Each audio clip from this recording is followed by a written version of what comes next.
Hey, good morning. This is Mayor Valensky with Driving Markets. Due to the cost of petrol, I'll probably have to stop driving markets soon and call it standing markets, simply because it costs me more money to produce driving markets than I'm actually making in any type of profit. In fact, I make zero profits on driving markets, but never mind. Let's go into where we're at from last week. Well, as I said over and over again from the beginning of the year, inflation is out of control. And in the States on Friday, the number came in at 8.6, much higher than expected by all the analysts in Wall Street. Actually came in below what I expected. I thought it came in at 8.8, 8.9, but it came in at 8.6, and that just sent the market into a skydive. There was absolutely no support whatsoever. All bids were pulled from under the market, and the market just crashed. The Dow fell down 880 points, which is huge. The Nasdaq was over 400 points down, and Bitcoin went down also significantly. Now, let's just go into a bit more detail. What I've said from the beginning of the year, and I'm continuously saying at the moment and probably going forward for the near future, is that inflation is out of control and the central banks are not doing enough to control it. Now, they're in a difficult situation. What have they got? They've got the situation whereby they've got economies that are tittering or tottering on the back of the corona outbreak and the pandemic, and they're just coming back to life. And they've now got inflation whereby if they do increase interest rates, they could put a stop on that economic recovery. However, they're going to have to do it. The good thing is, with every grey cloud, there's a silver lining.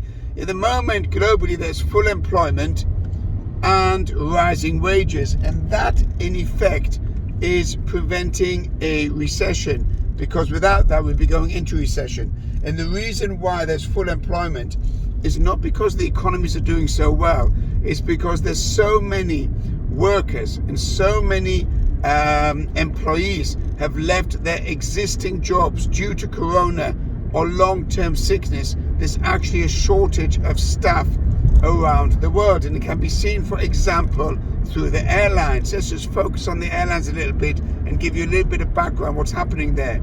If you notice, the cost of long-haul flights has shot up to more than double what it was pre-pandemic.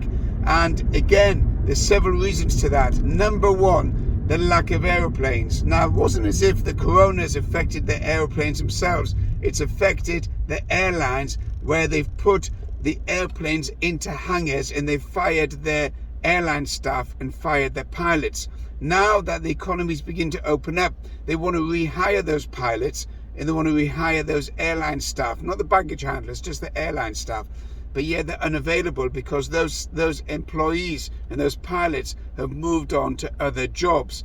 Now, some of the smaller airlines have actually suffered the most, because those pilots have been pulled from the small airlines to the big airlines in a recruitment drive, and therefore the smaller airlines are suffering the most, and cancellations are rampant at the moment.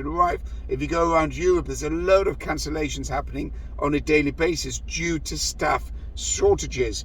In addition to that, the airlines have not taken the aeroplanes out of the hangars and haven't got all the airplanes working on full capacity. Therefore, the price of tickets has gone up. In fact, British Airways, for example, does not fly to Hong Kong. That's one route the British Airways does not fly to. So that gives you an idea of where we're at within the economy regarding employment. But that doesn't answer our question regarding inflation. Inflation started off being a supply-driven issue. China was in lockdown, it's just opening up, and therefore the supply chain has been disrupted to such a degree, it's going to take 2 to 3, maybe 4 years to get that supply chain back online.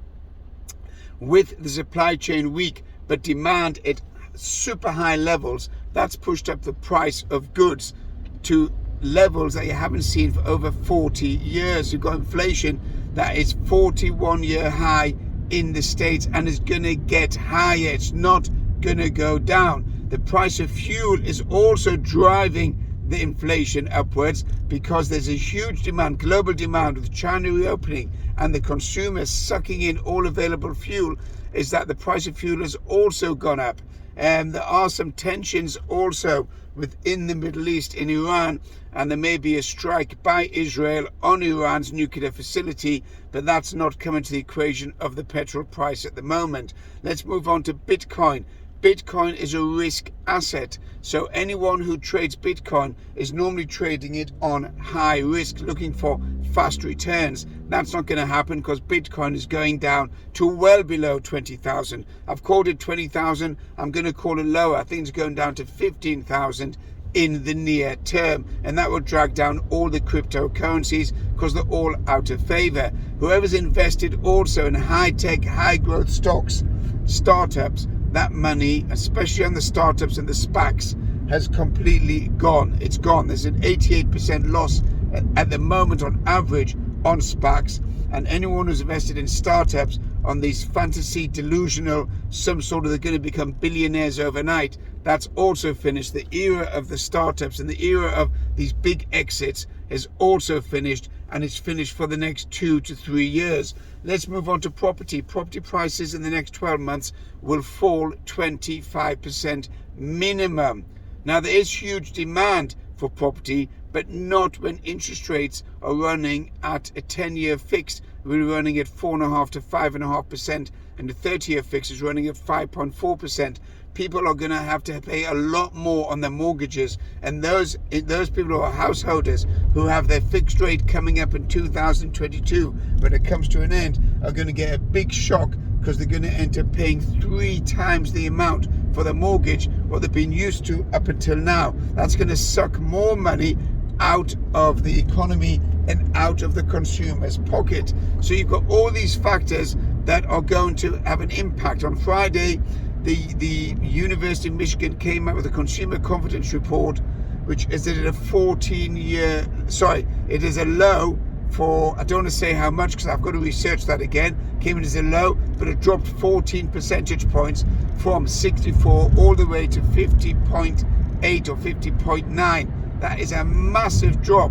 And when asked, the consumers were asked what's causing that concern, their concern was high inflation, interest rates, and lack of security within the economy, lack of confidence in the economy. So all of that has had a big impact. Now you're adding all that together with consumer uncertainty, high interest rates, or rising interest rates, high inflation rates, and you've got trouble on the horizon. The Federal Reserve will be raising rates by 50 basis points this month. The question is, will the UK raise interest rates by 50 basis points? Because Andrew Bailey has got no balls, but let's say, whatever, 25 basis points is minimum in the UK. He really needs to raise it by 50 basis points in the UK. That's as far as FX concerned, you're going to need stronger dollar. Remember, the dollar is a buy, and also the Canadian dollar is a buy. Those who are trading Forex, keep an eye on that. Precious metals are going to continue rising now on the back of a rising dollar. So those who are precious metal traders, keep an eye on the palladium and the nickel and the platinum and the gold. That will potentially rise on the back of the dollar. The thing that could scupper it is if we go into recession, then that will push the price down because technically there'll be less demand on those particular precious metals. So forecast is market to go down. Nasdaq's going to go down to 7,000. Dow's going to go down to 20,000 or lower.